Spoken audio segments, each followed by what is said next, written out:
as we walk our roads of Emmaus, open our hearts and minds to realize you are always with us, leading, guiding, loving. In Jesus' name we pray. Amen. Amen.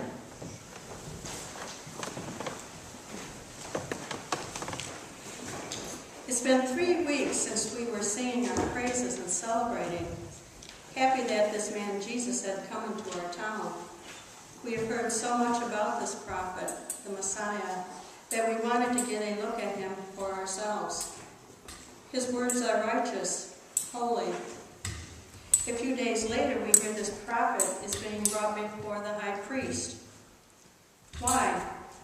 We've only heard good things about him. What has happened in a week?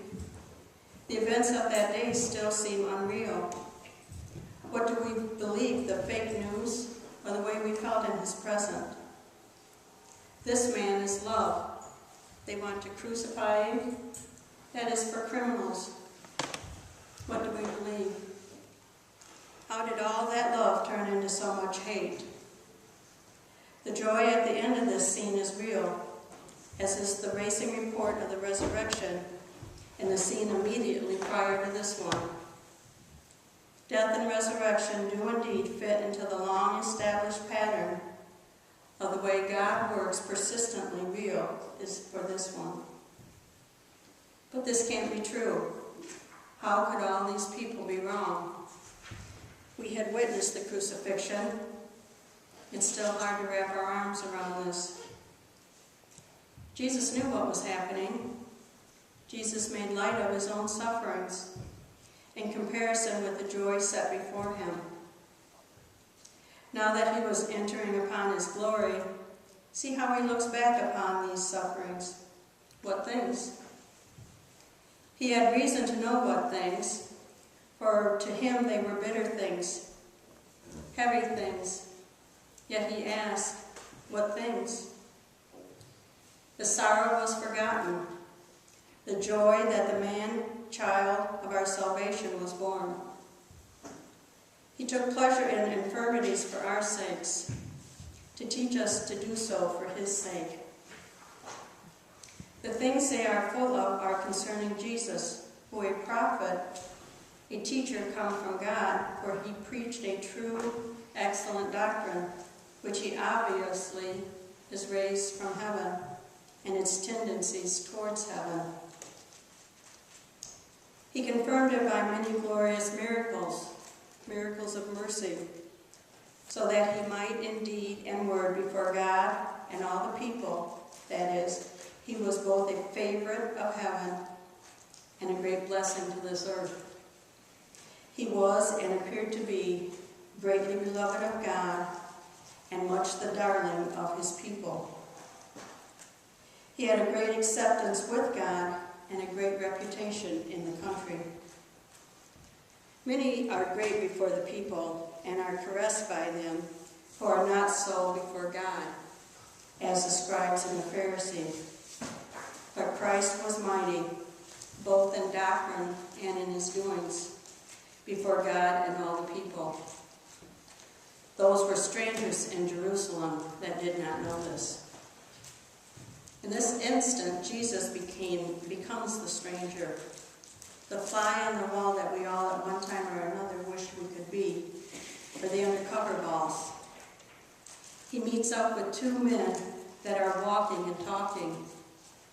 As they walk together and reason, and perhaps might have been having a little heated argument, one hoping that their master had risen and would set up his kingdom, the other despairing, Jesus himself drew near. Even though Jesus knew what they were feeling and saying, as he does with us, he is waiting for us to speak the truth. Seeing them travel the same way that he went, told them that he should be glad of their company. They, in their walking and talking and reasonings together, were searching for Christ, comparing notes concerning him, that they might come to more knowledge of him, and now Christ comes to them. Those who seek Christ shall find him. He will manifest himself to those that inquire after him, and give knowledge to those that use the helps for knowledge which they have. More important, we might find hope that Jesus walks with us, even at times if it doesn't feel like it. But though they had Christ with them, they were not aware of it, that they didn't even know that their eyes had been closed, until suddenly they are opened, so they might more freely discourse with him, and he with them. And the very true to nature is the eager answer of the two. The silence was once broken, out flows a torrent of speech, in which love and grief, disciples' pride in their master and shattered hopes, enormous bewilderment and questioning wonder, are blended so that it might appear that his word and the influence of it did not depend upon his bodily presence, which the disciples had too much doted upon and must be weaned from. But he could teach them and warm their hearts by others who should have his spiritual presence with them and should have his grace going along with them unseen. Cleopas and his companion probably had left the group of disciples on purpose to relieve the tension of anxiety and sorrow by walking and to get a quiet time to bring their thoughts in some order. They, like men who had lived through an earthquake, they were stunned and physically exerted. The morning quiet of the country and the absence of other people would help to calm their nerves and enable them to realize their position. For the things which had come to pass filled their minds and conversation. That being so, they were not left to grope in the dark. Jesus himself drew near and went with them. Honest occupation of mind with the truth concerning him and a real desire to know it are not left unhelped. The unknown newcomer strikes into the dialogue with a question which, on some lips, would have been an intrusive curiosity and would have provoked rude insults. But there was something in his voice and manner which unlocked hearts. Does he still not come to those burdened souls with a smile of love on his face and a promise to help in his tones, ask us to tell him all that is in our hearts? Communication told to him cease to sadden. Those that we can tell to him, we should not speak to ourselves. Cleopas and his companion knew a lot. They care a lot. They think about things and are saddened by their diminished hopes. What could be the subject of their talk but the one theme? The stranger assumes ignorance in order to win a full outpouring.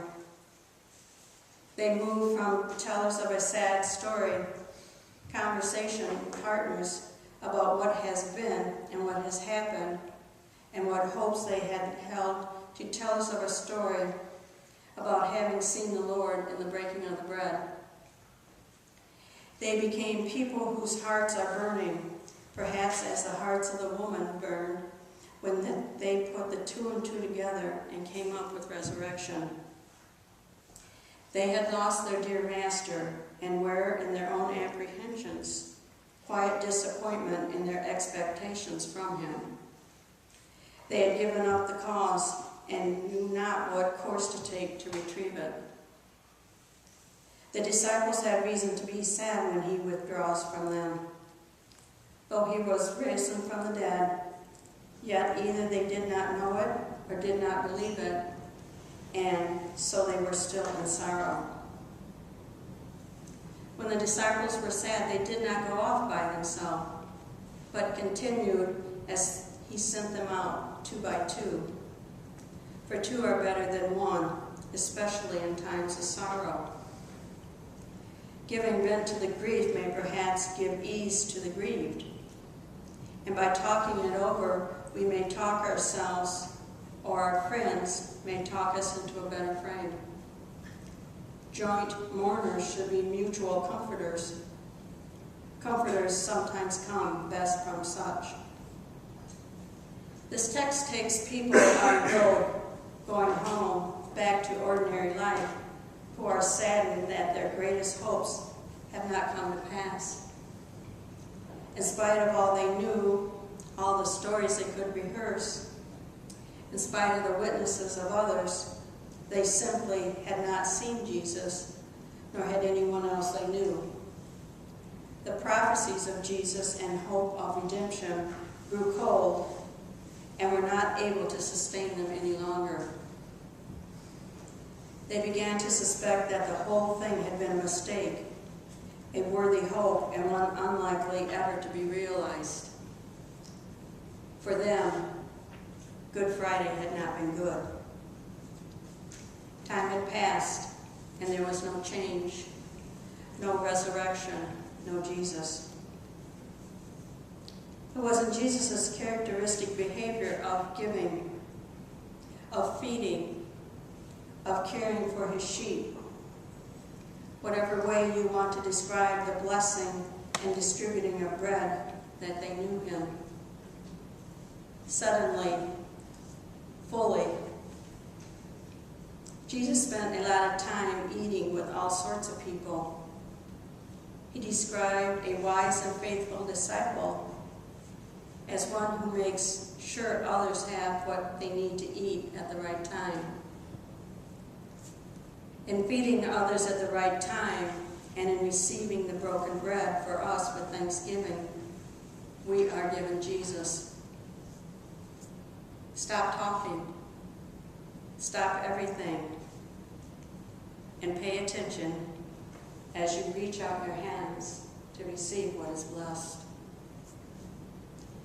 A glimpse of the Lord may propel new confidence, new hope, even a new way of remembering. We do find hope that in the breaking of the bread, we catch a glimpse of our Lord. Jesus wishes us to put all our fears and doubts and shattered hopes into plain words to him. Speech to Christ cleanses our soul of much perilous stuff. Before he speaks and answers, we are enlightened. We draw him to our sides when we wish and try to grasp the real facts concerning him, whether they coincide with our favorable impression or not. What attracts Jesus? Love, penitence, study of his word and truth. He comes to those who appropriate gifts for them. Love. Perhaps the very doubting that troubled them brought him to their help. He saw that they especially needed him, for their faith was sorely wounded. Necessity is as potent a spell to bring Jesus as dessert. He comes to reward fixed and radiant love, and he comes, too, to revive it when troubled or cold. How often does Jesus still come to us, and we discern him not? Our past would be less lonely, our thoughts less sad, if we realize more fully and constantly our individual share in the promise, I am with you always. Jesus forces his company on no man. He will leave us if we do not keep him, but he delights to be held in beseeching hands and our wishes constraining. Happy are they who, having felt the sweetness of walking with him on the weary road, seek him to bless their leisure and to add a more blissful depth of relief to their rest. If we are sure that he has risen and lives forever, we have a better presence than that. He is gone from our sight, that he may be seen by our faith. That, now that we see him not, is advance on the position of his first disciples, not regression from it. Let us strive to possess the blessing of those who have not seen and yet have believed.